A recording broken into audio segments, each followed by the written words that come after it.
Hey, what's going on, everybody? Hope all of you are doing well. So, this is going to be my review for The Final Destination, which is technically Final Destination 4. It was originally intended to be the final one, but that did not happen. It did well enough to give us two sequels.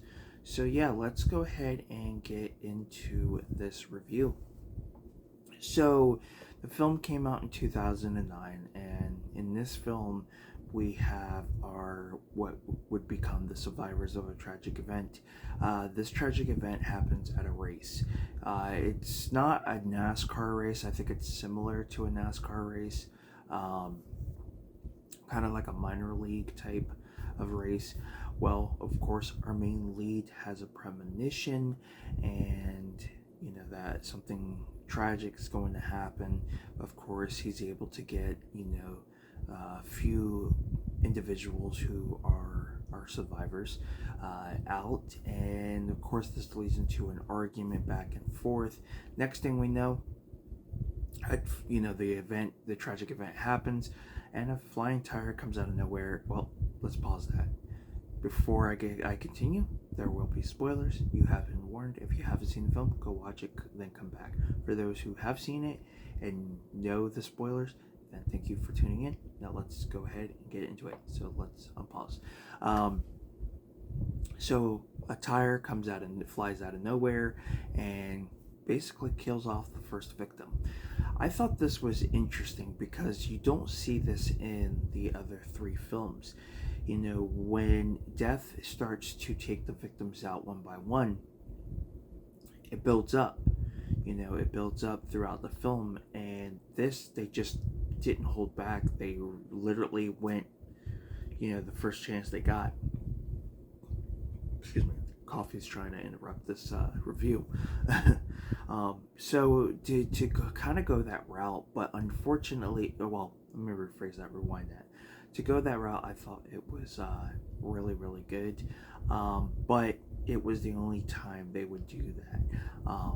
I think they really wanted to push the boundaries of getting the audience, revved up and just kind of get that shock factor out. That's just how I feel about it. Now, this movie during the time 2009, 3D movies were, I would say at that time, were really becoming this big thing. Um, you can even argue and say maybe around 2007, 2008, 9, maybe up until 2011, give or take. 3D was kind of a big thing. I mean, every time you turned it around, movies were left and right were being, seen in 3D. And then 3D Blu-rays were coming out. Now, 3D has unfortunately died down. It's not a big thing like it used to be, which is okay. Some movies are great, others not so much. And I feel like with a lot of movies back in the day, like back in the 80s and 90s, that, the 3D effects were used. I wish they would redo those on Blu-rays, like a specific 3D Blu-ray, and give, everyone a better experience, maybe for those who were there when it originally came out, or those who have never, were never there to view it in 3D. I think it would have worked differently, and who knows, it might make the experience a lot more entertaining. And of course, throughout the film, one by one, our victims are slowly getting taken out. To me, the way a lot of the characters get killed off are very plain. I feel like the first three films, they were getting very creative, but this just felt lazy. There are, like, I think maybe two that really stand out are the escalator and the movie theater scenes. And what I thought was unique is that our character tends to have premonitions throughout the movie on who's next.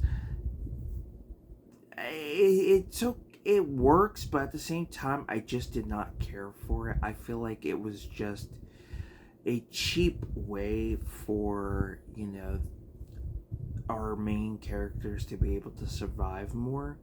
I don't know. It just, that's how I felt. I didn't like it as much as I thought I was going to the first time. So as I've watched this film, multiple viewings, I just not did not care for that. And even at the ending of the film with the whole like CGI, like kind of similar to Mortal Kombat, where you see the event turns into like the last, you know, premonition type thing that we see.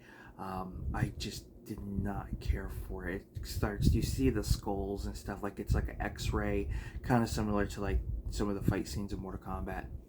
Did not care for that whatsoever.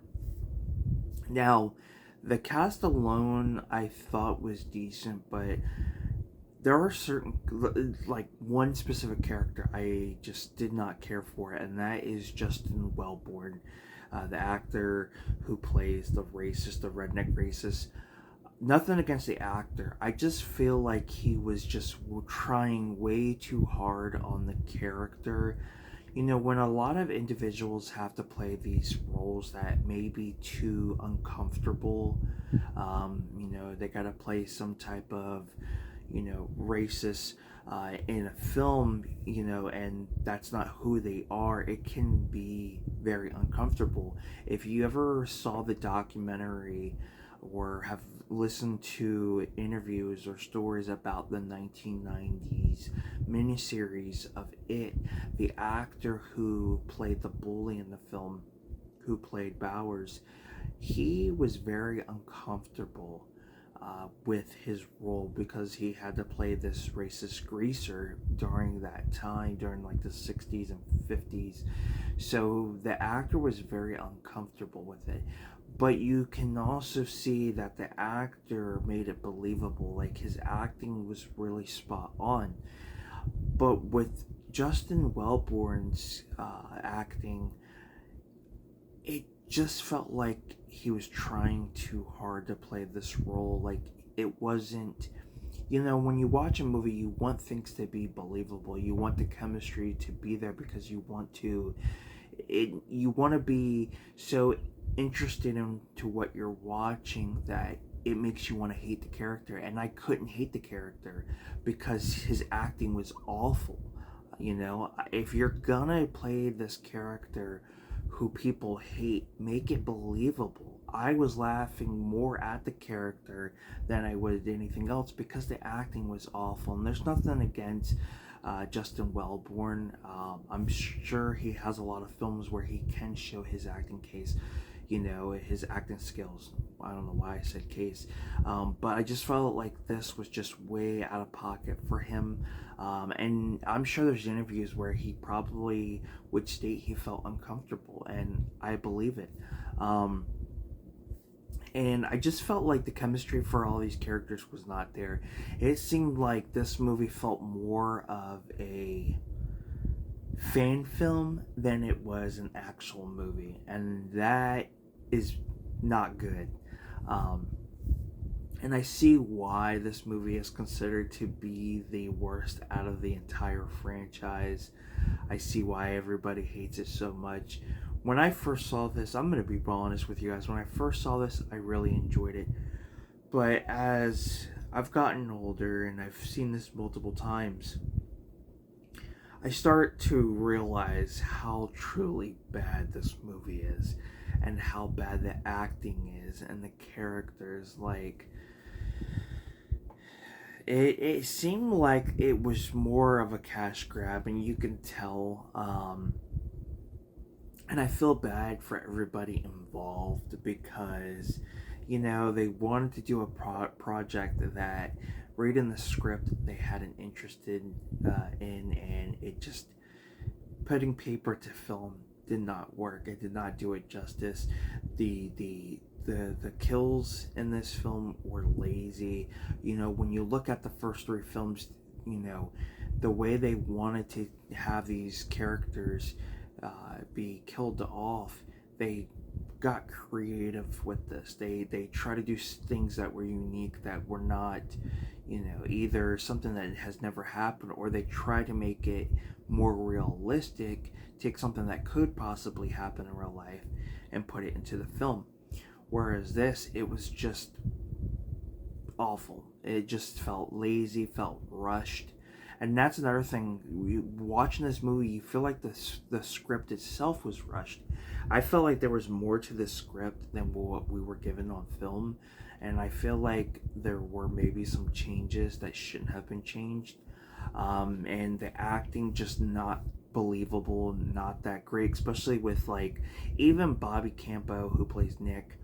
I thought their acting was not great either.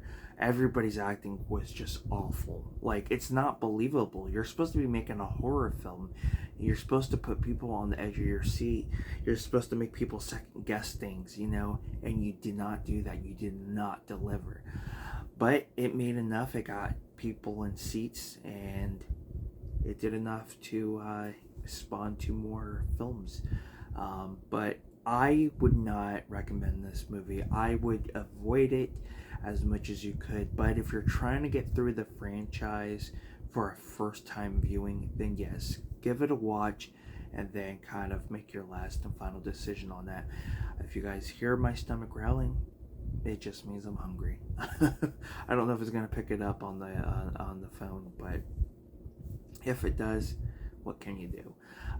Even my stomach is telling you guys how bad this movie is. But I do feel bad for the actor Justin Welborn, because I feel like he was so uncomfortable with this role that his acting just was really affecting what he was doing, and there's nothing wrong with that. A lot of actors get uncomfortable with roles. That's why they will pretend that movie they did never existed. Some actors don't, because even the worst movie, it gave them an opportunity to work and potentially go on to something better. But yeah, I just feel bad for the actor, because you could tell he was just trying way too hard. I mean, I feel like Edward Norton and Edward Furlong were more believable in American History X, and I'm sure that had to be a lot more uncomfortable for them in those roles. But a lot of films are like that, and the acting's not always going to be that great. And him and a few characters in the film, you wanted to hate them so much, but you couldn't. You had to laugh at them because the acting was so god awful. But that's enough with that. But yeah, it's not a good film. There is so much wrong with this movie. It just makes me wonder if what we got wasn't originally what we were supposed to get. I feel like this movie had a lot of rewrites. I feel like there was more to the script than what we were given. I just feel like there was a lot more to this than what should have happened. But not every film is going to be perfect. There's always going to be that one movie that out of a franchise that's not going to be so great, or more than one, because there are a lot of franchises like that. Halloween, Friday the 13th, Nightmare on Elm Street, Leprechaun, Child's Play. I mean, what can you do? But for a film that came out in 2009, just thinking about it, 2009 was a weird year for movies, I feel. The writers are Eric Bress and Jeffrey Reddick, and director is David R. Ellis. David R. Ellis has a familiar name. He is well known for The Matrix Reloaded, the second unit, or assistant director. He directed Snakes on a Plane. He was a second unit of assistant director for Deep Blue Sea, which is one of my favorite shark movies. And then he directed Shark Night in 2011. Sadly, David R. Ellis did pass away in 2013 at the very young age of 60, which is sad to hear. And then the writers, Eric Bress and Jeffrey Reddick, they have, I'm sure, done a lot. The names sound familiar. Yeah, okay. Now I know why the name sounds familiar. Alright, so Eric Bress is well known for writing Final Destination 2, which is crazy because Final Destination 2 is a great sequel. How do we go from that to this? So again, it seems to me there was things that were changed that shouldn't have been. He is a writer for Ghosts of War, and The Butterfly Effect. Everybody knows the butterfly effect. Man, I can't speak to that. I'm still trying to wake up. Might need round 2 of coffee. So yeah, how do you go from like great movies like that to a really terrible horror sequel like Final Destination 4? And then Jeffrey Riddick is well known for Final Destination 2 as well. He's produced Final Destination 2 and wrote Final Destination, is one of the writers. Produced Dead Awake, and a writer for Tomorrow, whatever you want to call it. That is a horror film. It's it's okay. It's a like a 2005, low budget, straight to home video horror film. Yeah, it's not a good movie. Story wise is great. Acting's not so much. From paper to camera, not good. But there you have it. That is my unfortunate review and thoughts on the Final Destination, which was intended to be the final film, was intended to have decent 3D effects. No, not so much. And yeah, just did not turn out the way it should have been, and just not a good film at all. I feel bad for the cast knowing that this movie didn't. I mean, it did great in theaters to give us 2 more, but the fact that if you look back on it, I'm sure these actors were like, man, we were part of one of the worst movies in the franchise. And I feel bad for them because, everybody, I'm sure, put their heart and effort in. They auditioned for this, they got the script, they liked it and wanted to do this movie, and just what we got. I mean, I'm sounding like a broken record, what can you do? But anyway, thank you guys so much for tuning in to my review and my thoughts on the Final Destination from 2009. Let me know what your thoughts are. I'm sure you guys can agree it's not the best. With that being said, now I want to get into a couple of things. First and foremost, I know you guys know I haven't done a video in a while, maybe like a week or so. We've been dealing with some rain and thunderstorms. I live here in Florida, like the upper handle of Florida. I'm like 45 minutes away from the Alabama state line. So the area around here, just like down near like West Palm or Miami, it gets hot. That's Florida. Humidity is awful, but recently we've been dealing with rain and thunderstorms, which has been going on the past few weeks. So I haven't really been able to, film any videos, and power going out. If you've lived in Florida or if you have visited Florida, you kind of get the idea. So that's been going on. Not only that, I've been moving a lot of stuff in my room. My parents just got a new entertainment center, or little entertainment unit for their TV and their knickknacks and movies. So I actually ended up taking their old TV stand as well as the shelf that they had their movies in, and then they had this like black 6-cube shelf that you guys see right back here. That used to actually be mine.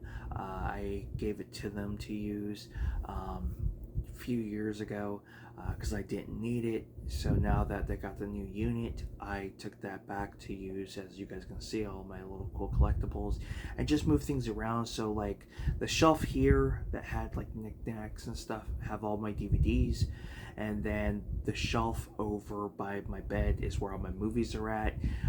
I will be doing a room tour for you guys once everything's set up and clean and organized a little bit better. I will be doing a full room tour for you guys. I think you'll enjoy it. I just got to get the legs off my TV and onto the little brackets because the entertainment center does allow the TV to kind of float off the shelf. So I got to get that taken care of, hopefully sometime today. So yeah, that's between that. I had to go to my grandparents to get a what is that, exercise unit, a man, I'm losing my train of thought. It's a treadmill. There we go. Yeah, they were getting rid of the treadmill. My parents wanted to take it, so I had to help doing that, and that pain in the butt, heavy as hell. By the time you're doing that and sweating your butt off, you're exhausted. So, been dealing with that. So, yeah, I've been pretty busy. Life has been, kind of getting in the way. But it did give me an idea for a new series. Now, I had made a community post discussing this. I will be doing a movie roulette. Basically, the ideal is to put movies I have yet to watch that are in my collection, put them in a spin wheel, and then spin the wheel to see what movie I'm going to watch as a first time watch. And then, of course, I will do a review on that film. I think it's going to be pretty cool. I might use the same idea for the Halloween Horror 4 this year. I'm not 100% sure, but I think it's going to turn out really, really cool. So definitely keep your eye out. It has this little break has given me time to come up with some ideas, and that movie roulette was, I think, a really cool idea. So we'll see what happens. Not only that, but I will also be working on possibly my gaming channel, which is Gaming with Mikey. I think I'm going to try to film a couple videos and get those uploaded as well, kind of separate movies from video games. And then I think I still have my Wrestling with Mikey, which is my wrestling related. So I may just move all my wrestling stuff to that channel. Keep the ones I have on this channel, but then start making all the wrestling content in that, and keep everything separated. I think it'll work. We'll see what happens. Maybe, and I also have eBay. So I wanted the original plan. I think I've discussed this multiple times, broken record at this point. But I wanted to eventually do channels for certain topics that I like eBay, wrestling, and video games, as well as movies. So as you guys know, this is the Film Talk with Mikey channel. So I have Gaming with Mikey, eBay with Mikey, or Reselling with Mikey. Can't remember exactly. I got to look back on that. And then Wrestling with Mikey. So the plan is just to start pouring out those type of videos onto those channels and build all my channels.